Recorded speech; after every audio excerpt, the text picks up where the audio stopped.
Friends, welcome back to the my new video guys and my YouTube channel guys. Today friend we are going to talk about guys how can we change notification ringtone in our Poco phone. Friends, you want to change guys your notification ringtone in your Poco phone. So guys, how can we change guys our notification ringtone in Poco mobile?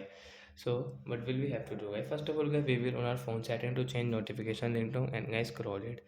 Friends, you can see this type of setting. Friends, scroll. Friends, you can see sound and vibration. Guys, tap here. Guys, click on your notification ringtone setting. Guys, click on this more setting. As you can see notification ringtone guys, which ringtone guys do you like guys, you can change from here.